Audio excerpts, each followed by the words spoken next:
வணக்கம் மக்களே, நாம இந்த ஆரோக்கியமான பதிவில் நம்மளுடைய உடல்ல ரத்தத்தை போதுமான அளவுக்கு அதிகரிச்சுக்கிறதுக்கு என்னென்ன மாதிரியான ஆரோக்கியமான உணவுகளை எடுத்துக்கணும் அப்படின்னு பத்தி பார்க்க போறோம். உடல்ல இரும்பு சத்து குறைபாட்டால ஹீமோகுளோபின் அப்படின்னு சொல்லக்கூடிய ரத்த புரதம் குறையுது. ஹீமோகுளோபின் ரத்தத்துல ஆக்சிஜனை எடுத்து செல்வதற்கு முக்கியமான ஒரு பணியை செய்யுது. ஸோ இதன் மூலமாக தான் நம்மளுடைய உடலில் இருக்கக்கூடிய எல்லா பாகங்களுக்குமே ஹீமோகுளோபின் ஆக்சிஜனை கடத்தி செல்லுது. ஸோ இதனால பல உடல்நல பிரச்சனைகள் நமக்கு ஏற்படும். எப்போன்னு கேட்டீங்கன்னா, ஹீமோகுளோபின் நம்மளுடைய உடலில் குறைஞ்சிச்சு அப்படின்னா, இதை தவிர நமக்கு தலை சுற்றல், பலவீனம், உடல் அப்புறம் பார்த்தீங்கன்னா சோர்வடையாது, ஆரம்ப சோர்வு, தூக்கமின்மை, கண் கருவளையம் போன்ற ஆரம்ப அறிகுறிகள்லாம் நமக்கு தோன்றும். குறைந்த இரும்பு சத்து மற்றும் ஹீமோகுளோபின் காரணமாக ரத்த சோகை அப்படின்னு சொல்லக்கூடிய அனிமியா கொடிய நோய் ஒன்று ஏற்படும். இதை தவிர்க்கிறது கடினமாக இருக்கலாம். அதனால நீங்க பார்த்தீங்கன்னா போதுமான உணவு நீங்க எடுத்துக்கொள்வதன் மூலமாக இது வர்றதுக்கு முன்னாடியே நீங்க வருமுன் காப்பது சிறந்தது அப்படின்றது போல நீங்க தடுத்துக்கலாம். எனவே இரும்பு சத்து இருக்கக்கூடிய உணவுகளை நம்ம முன்கூட்டியே சாப்பிடணும். ஸோ நம்மளுடைய ரத்தத்தை அதிகப்படுத்துகிறதுக்கு என்னென்ன மாதிரியான பழங்களை எடுத்துக்கணும் அப்படின்னு தெரிஞ்சுக்குவோம். அதை பற்றி பார்க்கறதுக்கு முன்னாடி இந்த வீடியோக்கு ஒரு லைக் கொடுத்துட்டு இந்த தகவலை உங்களுக்கு தெரிஞ்சவங்களுக்கும் ஷேர் பண்ணிடுங்க. இது அவங்களுக்கும் பயனுள்ளதாக இருக்கக்கூடிய ஒரு ஆரோக்கியமான பதிவு தான். இது போன்ற அப்டேட்ஸ்களை நீங்கள் தொடர்ந்து பார்க்கறதுக்கு நம்மளுடைய ஹெல்த் நியூஸ் தமிழ் சேனலை சப்ஸ்கிரைப் பண்ணி வச்சுக்கோங்க. பக்கத்தில் இருக்கக்கூடிய பெல் பட்டனையும் கிளிக் பண்ணி ஆல் அப்படின்ற ஆப்ஷனையும் மறக்காம செட் பண்ணி வச்சுக்கிட்டீங்க அப்படின்னா நான் போடக்கூடிய எல்லா அப்டேட்ஸும் உங்களுக்கு நோட்டிஃபிகேஷன் அடிக்கடி சேரும். சரி வாங்க மக்களே, இப்போ வீடியோக்குள்ள போயிடலாம். உங்களுடைய உடல்ல ரத்தம் அதிகரிக்கிறதுக்கு நீங்க ஆப்பிள் பழத்தை எடுத்துக்கலாம்.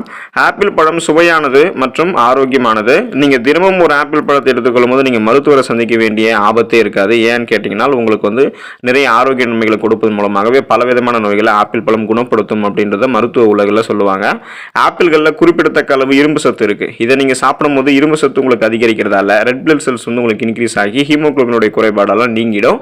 நோய்களை எதிர்த்து போராடக்கூடிய சக்தியை உங்களுக்கு இது உடலுக்கு தரும். ஹீமோகுளோபினுடைய உங்களுக்கு இன்க்ரீஸ் பண்றதால அனிமியா போன்ற நோய்களும் உங்களுக்கு குணப்படுத்தப்படும், வராமலும் தடுக்கப்படும். பழங்கள்ல மாதுளம் பழத்தை நீங்க ரத்தத்தை அதிகரிக்கிறதுக்கு முதன்மையாக எடுத்துக்கணும். மாதுளம் பழம் ரத்தத்தை மிக விரைவாக அதிகரிக்கும். ஸோ ரொம்பவே ஃபாஸ்ட்டாக உங்களுடைய பிளட்டை இன்க்ரீஸ் பண்ணும். உங்களுக்கு இதில் இருக்கக்கூடிய இரும்பு சத்து பார்த்தீங்கன்னா போதுமான அளவில் அதிகமாகவே இருக்கிறதால மாதுளம் பழம் உங்களுடைய உடலில் ரத்தம் குறைவதை முன்னாடியே பார்த்தீங்கன்னா தடுக்கும். இந்த மாதுளம் பழத்தை நீங்கள் சாப்பிட்டு வரும்போது தினமும் சாப்பிட்றீங்க அல்லது ஜூஸாக எடுத்துக்கிறீங்க அப்படின்னா உங்களுடைய உடல் எடையும் பார்த்தீங்கன்னா போதுமான அளவுக்கு அதிகரித்து போதுமான அளவு உங்களுக்கு ரத்தமும் இருக்கிறதால முகத்தில் பொலிவும் ஏற்படும். ஸோ சருமம் சுருக்கம் அதெல்லாம் எதுவுமே இருக்காது. உங்களுடைய உடல் ரத்தத்தை அதிகரிக்கிறதால ஹீமோகுளோபின் அதிகப்படுத்தி அனிமியா போன்ற ரத்தம் சார்ந்த பலவிதமான பிரச்சனைகளையுமே நீங்கள் குணப்படுத்திக்கலாம். அதுக்கு நீங்க மாதுளை எடுத்துக்கணும். பீட்ரூட்டை நீங்க உங்களுடைய உடல் ரத்தத்தை அதிகரிக்கிறதுக்கு எடுத்துக்கலாம். ரத்தத்தை விரைவாக அதிகரிக்கிறதுக்கு பீட்ரூட் நம்ம சாப்பிட்றதுக்கு மருத்துவர்கள் பரிந்துரைக்கிறாங்க.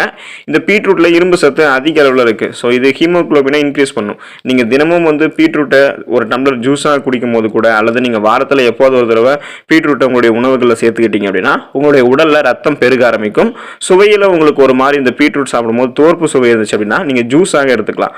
ஸோ நீங்க தினமும் ஒரு டம்ளர் அல்லது அரை டம்ளர் நீங்க பீட்ரூட் ஜூஸ் குடிக்கும் போதோ கண்டிப்பாக உங்களுடைய உடல்ல ரத்தம் இன்க்ரீஸ் ஆகும். ஸோ உங்களுக்கு ரெட் பிளட் செல்ஸ் இன்க்ரீஸ் ஆகிறதுல ஹீமோகுளோபினுடைய அளவு இன்க்ரீஸ் ஆகும்போது அனிமியா அப்படின்னு சொல்லக்கூடிய ரத்த சம்பந்தமான பலவிதமான பிரச்சனைகள் குணப்படுத்தப்படும், வராமலும் தடுக்கப்படும். திராட்சை பழத்தை நீங்க உங்களுடைய உடல்ல ரத்தத்தை அதிகப்படுத்திக்கிறதுக்கு எடுத்துக்கலாம். திராட்சை இரும்பு சத்தினுடைய நல்ல மூல சத்தாக இருக்கு.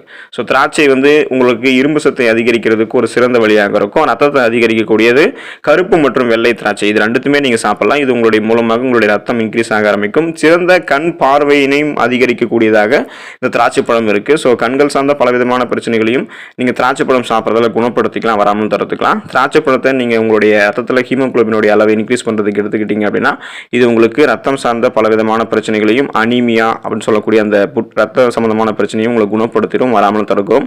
ஸோ உங்களுடைய உடல் ரத்தத்தை அதிகப்படுத்தி ரத்தம் சார்ந்த பிரச்சனைகள்லேருந்து நீங்கள் விடுபடுவதற்கு இந்த உணவுகளை தொடர்ந்து உங்களுடைய உணவுகளை நீங்கள் சேர்த்துக்கோங்க. ஆரோக்கியமாக இருங்க, நலமோடு வாழுங்க. அடுத்த ஆரோக்கியமான பதிவில் மறக்காம சந்திப்போம். நன்றி மக்களே.